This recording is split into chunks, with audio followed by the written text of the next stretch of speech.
Olá, meu irmão, minha irmã, bem-vindo, bem-vinda mais uma vez. Eu sou o Padre Sérgio, missionário redentorista, e estou aqui com você mais uma vez para refletirmos a respeito da Palavra de Deus do domingo. E já estamos no 12º domingo do tempo comum. Iniciemos nosso momento em nome do Pai, do Filho e do Espírito Santo. Amém. Oremos com a igreja. Concedei-nos, Senhor, a graça de sempre temer e amar o vosso santo nome, pois nunca cessais de conduzir os que firmais solidamente no vosso amor. Por nosso Senhor Jesus Cristo, vosso Filho, que é Deus, e convosco vive e reina na unidade do Espírito Santo, por todos os séculos dos séculos. Amém. Meu querido e minha querida, vamos refletir então a respeito da palavra de Deus que hoje nos traz o Santo Evangelho de Marcos, capítulo 4, 35, 11, mas também a primeira leitura do livro de Jó 38, de 8 a 11, o Salmo 106, e a segunda leitura de São Paulo aos Coríntios, a segunda carta, capítulo 5, versículo 14 a 17. Vamos escutar o Santo Evangelho, lermos juntos, para também depois aprendermos ou refletirmos juntos com a palavra de Deus. O Senhor esteja convosco, Ele está no meio de nós. Proclamação do Evangelho de Jesus Cristo, segundo Marcos. Glória a vós, Senhor. Naquele dia, ao cair da tarde, Jesus disse a seus discípulos: Vamos para outra margem. Eles despediram a multidão e levaram Jesus consigo, assim como estava, na barca. Havia ainda outras barcas com ele. Começou a soprar uma ventania muito forte e as ondas se lançavam dentro da barca, de modo que a barca já começava a se encher. Jesus estava na parte de trás, dormindo sobre um travesseiro. Os discípulos o acordaram e disseram: Mestre, estamos perecendo e tu não te importas? Ele se levantou e ordenou ao vento e ao mar: Silêncio, cala-te. O vento cessou e houve uma grande calmaria. Então Jesus perguntou aos discípulos: Por que sois tão medrosos? Ainda não tendes fé? Eles sentiram um grande medo e diziam uns aos outros: Quem é este a quem até o vento e o mar obedecem? Palavra da salvação. Glória a vós, Senhor. Meu irmão, minha irmã, a liturgia da palavra de hoje é rica. Este evangelho que acabamos de escutar nos fala justamente desta tempestade experimentada pelos discípulos de Jesus e pelo próprio Cristo, que é acordado em meio a essa tempestade para, então, assim, resolver essa situação dos discípulos que acorrem a Jesus, que está dormindo, para que, assim, aconteça alguma coisa, né? Então, os discípulos vão e questionam: Estamos perecendo e tu não te importas? Então, Jesus se levanta e diz ao vento, à tempestade, ao mar: Silêncio, cala-te. Ou seja, Jesus tem a força de Deus, Jesus é Deus para ter essa força de ordenar até a natureza, para que a natureza fique silenciosa. Então, irmão e irmã, o que podemos entender aqui deste evangelho, também vendo à luz das outras leituras, como já dissemos, o livro de Jó.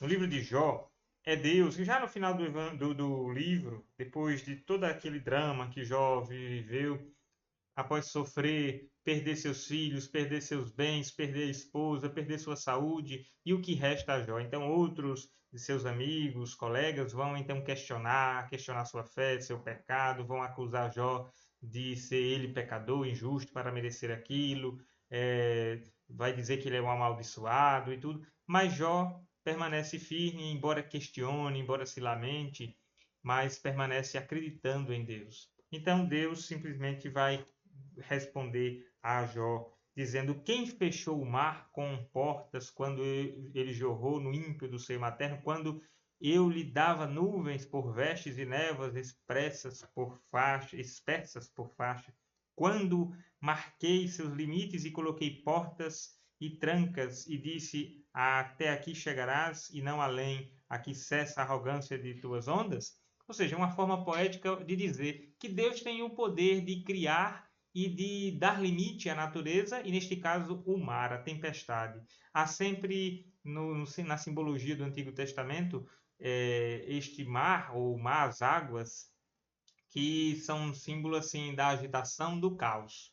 E Deus vem sempre ordena. É como que o caos, a desordem, quer se sobrepor à criação, mas Deus sempre diz: olha, este é o teu limite. Então Deus tem esse poder para organizar tudo. Então, sempre Deus está acima de qualquer força, acima de qualquer criatura, inclusive, porque o mar e tudo que existe é criação de Deus. Então, aqui nós entendemos que Deus tem todo esse poder, toda essa força para organizar tudo. O Salmo já reconhece isso e ainda diz o refrão: dai graças ao Senhor porque Ele é bom, eterna é a sua misericórdia. E aí continua dizendo que Deus ordena tudo, que Deus cria tudo. Ele ordenou e levantou-se o furacão, arremessando grandes ondas para o alto. Os céus subiam e desciam, os abismos de seus corações desfalecem de pavor. Então, é um Deus que liberta o povo da angústia também. Ó. Mas gritaram ao Senhor na aflição e Ele os libertou na angústia. Nos recordando de novo o Santo Evangelho. Que os discípulos, com medo da tempestade, com medo de perecerem, eles clamam ao Senhor e o Senhor então silencia o mar, faz tudo ficar em ordem novamente. Então é este Deus. É para o Evangelho nos quer mostrar quem é Jesus, porque esta é a pergunta do Evangelho de Marcos. Marcos sempre quer responder a pergunta: quem é Jesus? É tanto que os discípulos fazem esta pergunta no final do Evangelho: quem é este a quem até o vento e o mar obedecem? Né? Também vão perguntar a Jesus: quem é este que até os demônios obedecem, os demônios temem este? Quem é este que faz esses milagres? Quem é este? Então, a pergunta central do Evangelho é: quem é este? E esta é a questão. Apresentar o Senhor como aquele que é o Senhor de toda a natureza, de nossa vida, de nossa história. É Ele que conduz. É interessante notar como é que no meio da tempestade Cristo Jesus está dormindo. Porque o problema é o seguinte: a tempestade é problema para nós. Nós aqui, humanos, nós discípulos, é que sentimos as dificuldades. Passamos por tribulações, por perseguições, por calúnias, por doenças, por desemprego, por qualquer tipo de situação negativa em nossa vida, por limitações que nos fazem ficar para trás em determinados momentos, que nos entristecem. Nós passamos por muitas as tribulações. E este é um problema nosso. Para Deus, as tempestades não é problema, porque é tudo, digamos, projeto de Deus. Então, Jesus, para ele, não é problema aquela tempestade. Porque ele acredita, ele confia no Pai, e acima de tudo, o Pai está nele. Então, ele unido com o Pai no Espírito Santo, porque né, em Jesus há toda a divindade e toda a humanidade de Jesus é completa, ele é íntegro, integrado. Então não há problema para Jesus naquela tempestade. A gente pode interpretar assim também. Para os discípulos, sim, porque eles tinham medo. É a pergunta de Jesus para eles. Por que estão tão medrosos? Ainda não tendes fé? E esta é a questão. A nossa fé, por mais que nós tenhamos esses limites, nós tenhamos muitas vezes dúvidas, nós tenhamos tristeza e decepções e às vezes nos esgotamos, às vezes nos sentimos destruídos, mas quando temos fé, mesmo que do tamanho de um grão de mostarda, como disse Jesus, nós perseveramos. Esta fé, como esta semente, ela cresce. E é preciso que aconteça isso em nossa vida. Este evangelho é para nos mostrar que com Jesus nós vencemos as tempestades e ele está presente em nossa vida, em nossa igreja. Inclusive a barca é símbolo da igreja. Ele está presente. Ora silencioso, mas ele resolve todas as situações. E este clamor dos discípulos significa a nossa oração também. Os discípulos vão e acordam Jesus. Será que nós estamos acordando Deus deste silêncio? Será que nós estamos sacudindo o Senhor, dizendo: Ô Senhor, socorra-me, ajuda-me a pelo menos compreender por que eu passo por isso? E eu sinto que esta deve ser mais a nossa oração. Entender por que acontecem essas coisas e por que nós precisamos experimentar tais tempestades para amadurecermos. E aí está. Para chegar a uma maturidade da fé, é preciso passar por muitas tempestades. É preciso passar por tribulações. Olha, medo de avião, por exemplo, eu escutei mais cedo uma pregação de um padre que falava isso. Medo de avião é natural ter a primeira vez, até a segunda.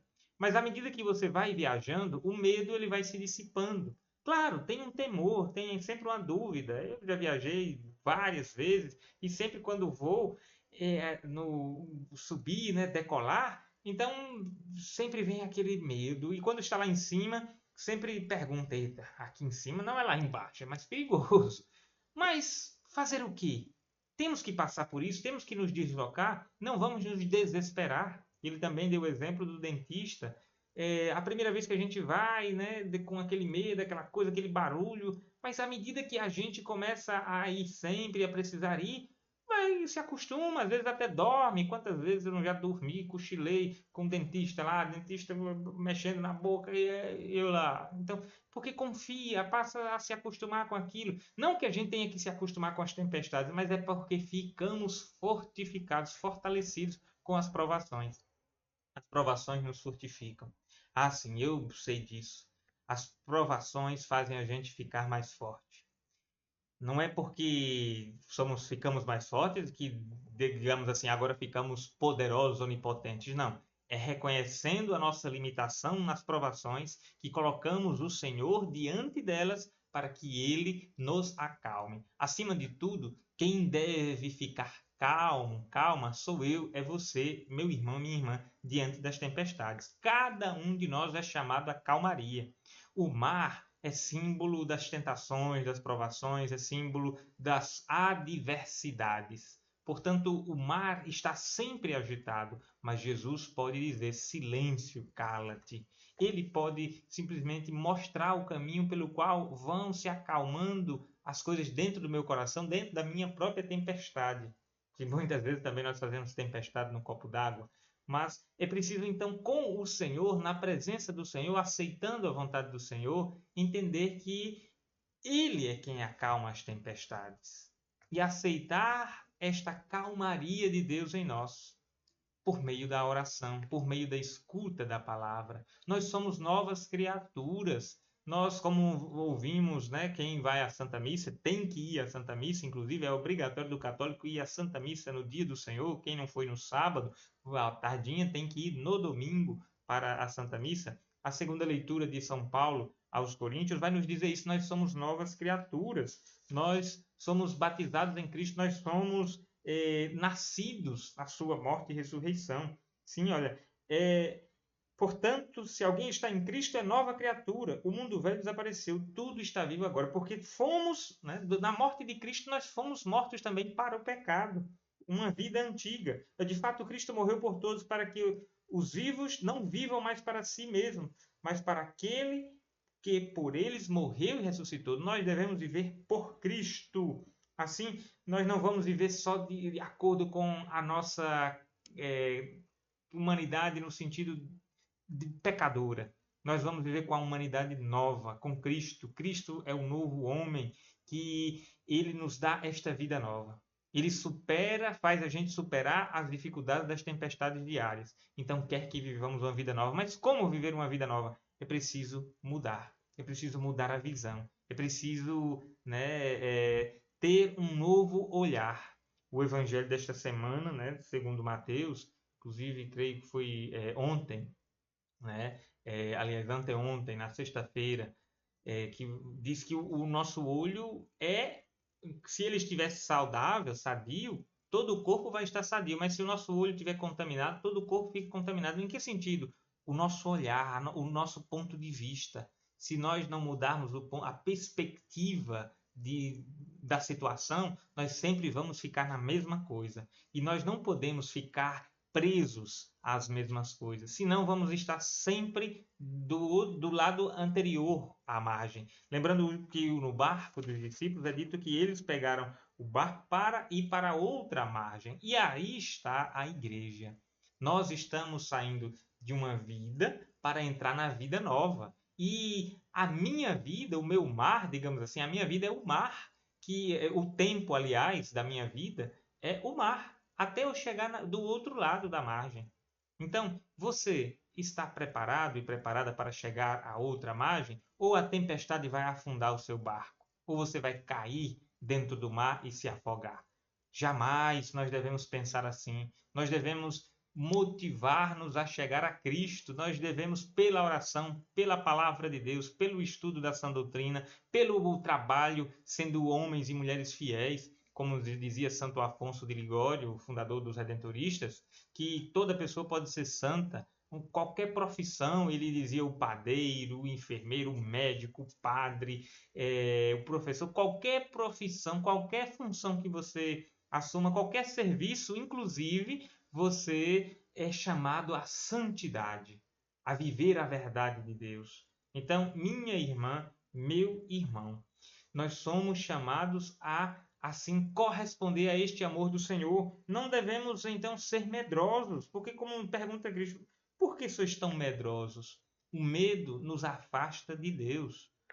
Mesmo que nós caímos no passado, no pecado, nós agora somos chamados a uma vida nova. O pecado nos quer o tempo todo manchar a nossa consciência diante de Deus. E o acusador, inclusive, é um título dado ao diabo, é um nome dado ao diabo, acusador, aquele que acusa, quer o tempo todo nos colocar lá para baixo, dizendo assim: você é errado, você não serve para Deus, você é limitado, você é pecador, você é pecadora, você fez isso. O acusador o tempo todo está nos querendo colocar para baixo, nos puxando para essas ondas para nos afogar. Mas Jesus, que nos envia o defensor, o paráclito, o advogado nosso, o Espírito Santo, ele nos defende do mal, ele acalma as nossas tempestades. E quando ele pergunta, não tendes fé, para dizer assim: cadê a tua fé, jovem, homem, mulher, criança, senhor e senhora? Cadê a tua fé? Nós devemos então mostrar a nossa fé, não como aqueles discípulos que tiveram um grande medo e diziam uns aos outros: quem é este? Mas dizendo: eu sei quem é ele. E como Paulo vai dizer na segunda carta a Timóteo, capítulo 2, versículo 12: eu sei em quem depositei a minha fé. Quando nós assumimos a fé em Cristo, quando nós assumimos esta vida nova, nós podemos dizer: eu sei em quem acreditei. Então, caro irmão e irmã, você sabe em quem você acreditou? Se você é um homem e mulher de fé, creio que acreditou em Jesus Cristo. E por causa de Cristo, acredita e deposita-se ainda mais em Deus, o Pai de Cristo, no único Deus com o Filho, e ainda mais está aberto ao Espírito Santo, que é o único Deus com o Pai e o Filho. Então, assim está aberto a palavra de Deus, assim acolhe também em sua vida como um modelo de santidade a Virgem Maria, um modelo de santidade os santos, como intercessores, como aqueles que nos conduzem a Deus, e afasta da própria vida o mal, aquilo que nos acusa, aquilo que nos quer puxar, aquilo que nos quer impedir de avançar para outra margem. Somos nós chamados, irmão e irmã, a viver aqui e agora o tempo de Deus, para que quando a outra margem chegar, ou seja, a outra vida, nós estarmos ali firmes com o Senhor, porque Ele o tempo todo esteve conosco. E se por acaso o silêncio dele ainda nós não entendemos, vamos rezar e suplicar: Senhor, que eu entenda a tua vontade, Senhor, que eu entenda o que o Senhor quer de mim, para que eu possa então responder este amor infinito como nova criatura, pois em Cristo eu sou sim